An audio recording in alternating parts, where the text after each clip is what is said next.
Hello guys, আমি Dipan. Welcome back to my channel Deep exclusive. So এখন আমি এই ভিডিওর মধ্যে বেসিক্যালি কথা বলবো তুফানকে নিয়ে, এবং তুফান ইংল্যান্ডে কেমন চলছে, তুফান ইউকেতে কেমন চলছে সেই সম্বন্ধে কিন্তু একটা আপডেট উঠে এসেছে। এবং তার শাকিব খান ইউনিভার্স যে একটা পপুলার ফেসবুক পেজ, তারা কিন্তু একটা জিনিস পোস্ট করেছে, এবং তাদের পোস্ট অনুযায়ী ইংল্যান্ডে তুফান কিন্তু একটা চরম লেভেলে কিন্তু কালেকশন করতে চলেছে। ইভেন সব থেকে যে পয়েন্ট আমি নোট করব সেটা হচ্ছে গিয়ে ইংল্যান্ডেও কিন্তু প্রিয়তমা মুক্তি পেয়েছিল।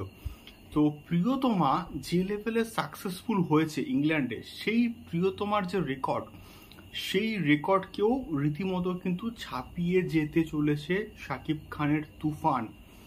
তো প্রিয়তমা তখনকার সময় একটা ট্রেমেন্ডাস লেভেলের কিন্তু কালেকশনস করেছিল এবং অল টাইম ব্লকবাস্টার কিন্তু ছিল।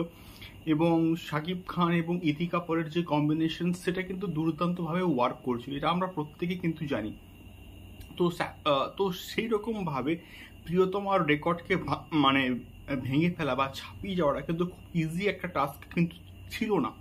তো সেক্ষেত্রে মানে ইজি একটা টাস্ক কিন্তু নয়। তো সেই জায়গা থেকে দাঁড়িয়ে যদি এমনটা হয় যে আর কয়েকদিনের মধ্যে আমাদের তুফান প্রিয়তমার যে রেকর্ড ইংল্যান্ডে সেটাকে ছাপিয়ে যায়, তাহলে এটাও কিন্তু একটা বিরাট বড় মাইলস্টোন হবে, এটা আমি অ্যাটলিস্ট মনে করি। ইভেন শুধুমাত্র আমি নয়, প্রচুর লোকজন যারা ইংল্যান্ড থেকে হচ্ছে তুফান দেখছে, এবং আমরা প্রত্যেকেই জানি যে ইংল্যান্ডে বেশ কয়েকটা শো কিন্তু হাউসফুল ছিল। ইভেন মানে অ্যাডভান্স বুকিংয়ের দিক থেকে অনেক দিন, প্রায় 4 থেকে 5 দিন যখন এটা মুক্তি পায় ইংল্যান্ডে, তখন কিন্তু হচ্ছে মানে প্রায় অলমোস্ট টিকিট কিন্তু সোল্ড আউট ছিল, এবং কয়েকটা মানে থিয়েটারে। তো সেই জায়গা থেকে দাঁড়িয়ে এই যে মানে এক্স্যাক্টলি বক্স অফিস কালেকশন বা বক্স অফিস ফিগারটা আমরা কিন্তু কেউই জানি না, এবং এটা খুব শীঘ্রই হয়তো ডিসক্লোজ করা হবে।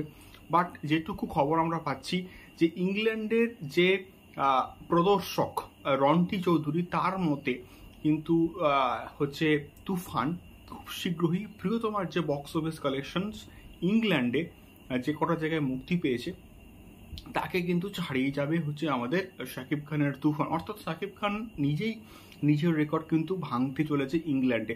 তো এটা একটা যদি হয় তাহলে একটা বিরাট বড় কিন্তু মাইলস্টোন হবে বলে আমি অ্যাটলিস্ট মনে করি। তো দেখা যাক এই রেকর্ডটা সৃষ্টি হয় কিনা।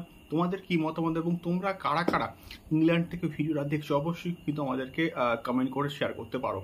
দেখা হচ্ছে পরবর্তী ভিডিওতে শাকিব খান, তুফান এবং দরদ সংক্রান্ত আরও অনেক ভিডিওস এবং আপডেটস নিয়ে। টাটা।